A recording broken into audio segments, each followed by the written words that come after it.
Hi, I'm Tim with Strive Technology Consulting. I wanted to talk to you for a couple minutes about ransomware today, which is one of the things I think is probably at the top of the list for concerns for small businesses in cybersecurity.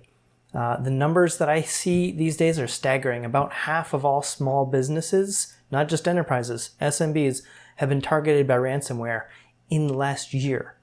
3/4 of them have actually paid it off. Of those that paid it, about half say that the ransom was between $10,000 and $50,000, and about an eighth of them say it was over $100,000. So you want to ask yourself, is that an amount of money that you, number one, have access to right away, and your business can do without for a little while? Because even if you have cybersecurity insurance, they will often help pay for this, but they won't pay for it in advance. You'll have to front the money. And then if they decide that you weren't negligent in being infected, then they'll pay you back afterwards. So you'll have to come up with that cash very quickly, and no bank loans are going to be able to do that for you. So that's one question, is are you liquid enough to handle this? On top of this, adding insult to injury, the US Treasury Department says that it might be actually illegal for you to pay off certain ransomware groups. If they're based out of Iran, North Korea, companies or countries like that, where we have strict financial regulations against them, it's actually illegal for you to pay them the ransom. And so you might not actually be able to get your data back if you get ransomed.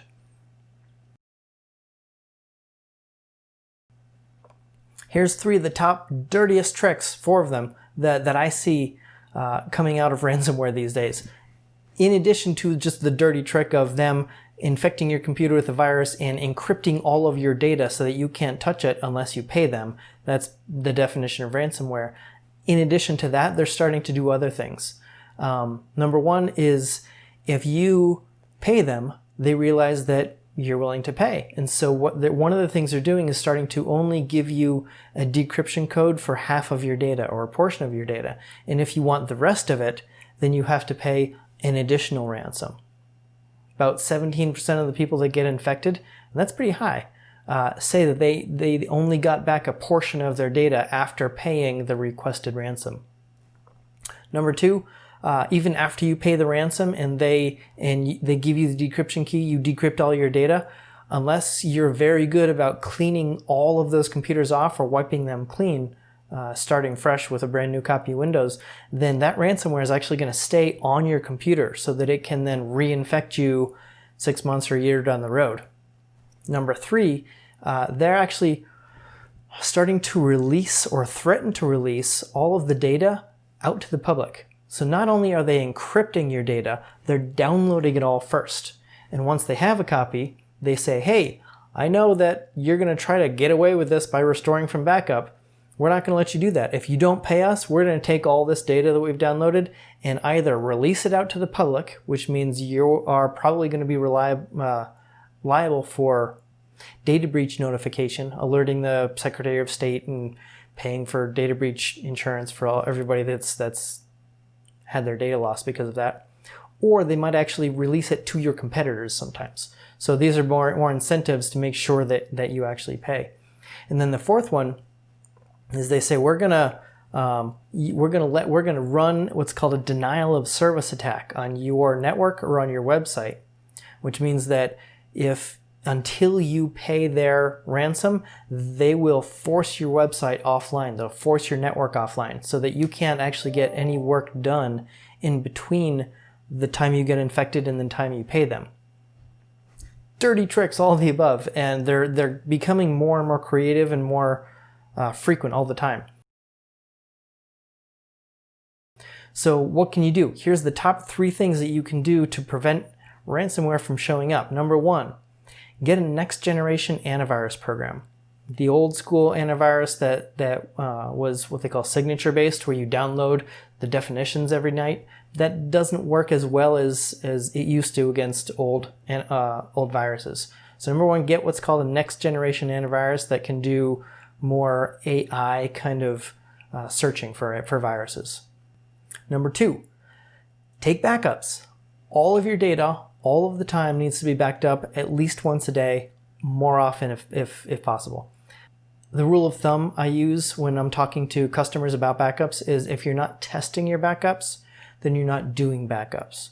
And so not only do you have to be taking backups, but you regularly need to be running test restores onto those to make sure that all your data is actually restorable, it's intact, and all of that you think is being backed up is actually being backed up. A lot of times people back up just their servers, but not end user desktops. And if an end user desktop gets infected, nobody realizes that they've actually been keeping all kinds of important documents, current customer records, financial records, something like that on their own personal desktop. It's never been backed up. So make sure you're backing up all of the computers. Number 3 is training. You can actually do a lot of end user training to teach your employees how to recognize ransomware, how to recognize hacking attacks, how to make sure that they don't get fooled by all of these different approaches that the hackers are using. And these are basic steps. These are not, you don't need to pay a lot of money for this. Next generation antivirus, backups, training, these are all things you should be doing anyway. And they are among the best things that you can do to help prevent any sort of malware attack, ransomware attack. Now today, in honor of National Cybersecurity Awareness Month, we're going to be giving away a prize. If you fill out the form to the right, we'll be giving away one free scan. Here's an amazing tool that we put on all the new computers that we start to manage, and it goes through. It's not an antivirus program, but it goes through your whole system and looks for tricks that hackers use to stay on your computer. So they might open up a remote control application.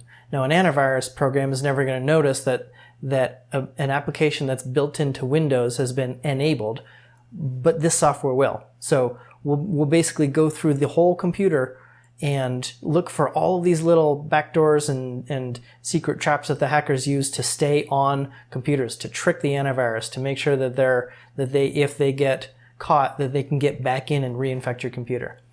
So by filling out the form here to the right, we'll give you a free scan of all of the computers in your company's network, up to 100 computers, to see if any previous infections that your old IT guy didn't clear up might still be hiding in there somewhere.